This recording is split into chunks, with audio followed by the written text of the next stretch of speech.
This is number 81.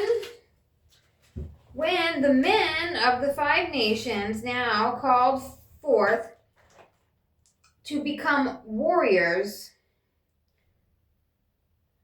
are ready for battle within an obstinate opposing nation that has refused to accept the great peace, then one of the five war chiefs shall be chosen by the warriors of the five nations to lead the army into battle. It shall be the duty of the war chief so chosen to come before his warriors and address them.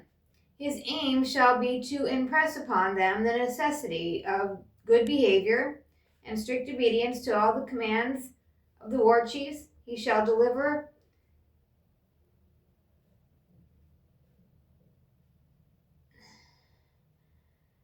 an oration exhorting them with great zeal to be brave, courageous, and never to be guilty of cowardice.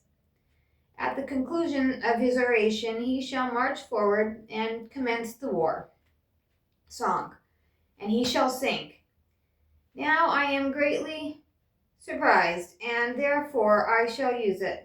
The power of my war song. I am of the five nations, and I shall make supplication to the mighty Creator. He has furnished this army. My warriors shall be my mighty in the strength of the Creator. Between him and my song they are, for it was he who gave the song, this war song that I sing."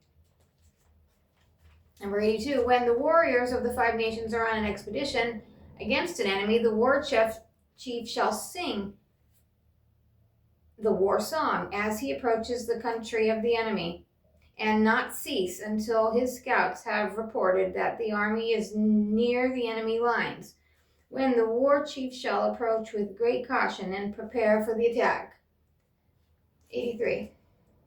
When peace shall have been established by the termination of the war against the foreign nation, then the war chief shall cause all the weapons of war to be taken from the nation. Then shall the great peace be established, and the nation shall observe all the rules of the great peace for all time to come.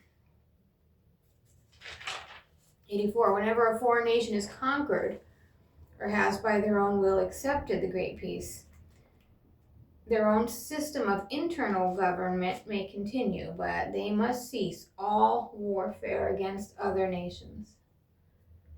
85. Whenever a war against a foreign nation is pushed until that nation is about to be exterminated because of its refusal to accept the great peace, and if that nation shall by its obstinacy become exterminated, all their rights, property, and territory shall become the property of the five nations. 86. Whenever a foreign nation is conquered and the survivors are brought into the territory of the five nations confederacy and placed under the great peace, the two shall be known as the conqueror and the conquered. A symbolic relationship shall be devised and be placed in some symbolic position.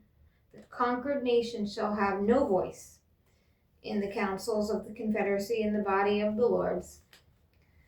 87. When the war of the five nations on a foreign rebellion nation is ended, peace shall be restored to that nation by a withdrawal of all the weapons of war by the war chief of the five nations.